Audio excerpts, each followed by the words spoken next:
చదువుతున్న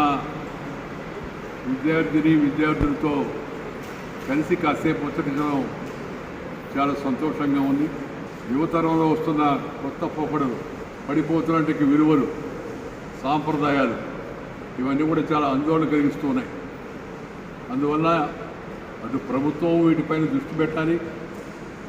దాంతోపాటు పాఠశాలలు, ఉపాధ్యాయులు కూడా ప్రత్యేకంగా దీనిపై దృష్టి పెట్టి పిల్లలకు చక్కని మార్గదర్శనం చేయాలి.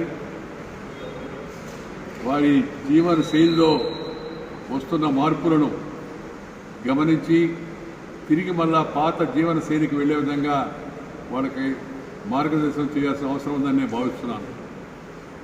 ఉదయాన్నే సూర్యోదయంతో నిద్ర లేయడం, కాసేపు వ్యాయామం చేయడం, తమకు ఇష్టం వచ్చినట్టు ఆటలను ఆడుకునే విధంగా వాళ్ళు ప్రోత్సహించడం, పాఠశాలలో తగినంతటి క్రీడా మైదానాన్ని కూడా ఏర్పాటు చేయడం, ఆ తర్వాత వాడు తినేంటి భోజనం అవుతుందో అది పచనం చేసింది సరైన ప్రోటీన్స్, మాంసకృతులు ఉండే విధంగా భోజనాన్ని ఎంపిక చేసి వాళ్ళకి అలవాటు చేయాలి.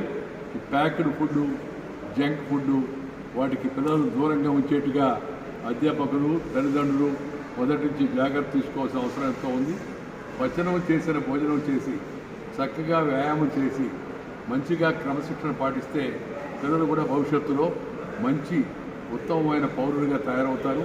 తమకు నచ్చిన, తాము మెచ్చిన రంగాన్ని ఎంపిక చేసుకుంటే దాంట్లో గుర్తింపు కూడా పొందుతారు. ఈ సెల్ ఫోన్, లేదా టీవీ, ఎలక్ట్రానిక్ పరికరాలు, నెట్టు వీటన్నిటిని పరిమితంగా వాడాలి. అపరిమితంగా వాడితే అశాంతి వస్తుంది, మానసిక అశాంతి, సరిగ్గా నిద్రపట్టదు కూడా. అలాగే పిల్లలు కనీసం 8 గంటలు నిద్రపోయేట్టుగా చూడాల్సిన అవసరం ఎంత ఉంది. 8 నుంచి 9 గంటలు నిద్రపోతే వాళ్ళు ఆరోగ్యంగా ఉంటారు, ఉల్లాసంగా ఉంటారు, ఉత్సాహంగా వాళ్ళకి నచ్చిన పని లేదా మనం వారికి మార్గదర్శనం చేసిన పనిని నేర్చుకుని తద్వారా మంచి పౌరులుగా తయారవుతారు.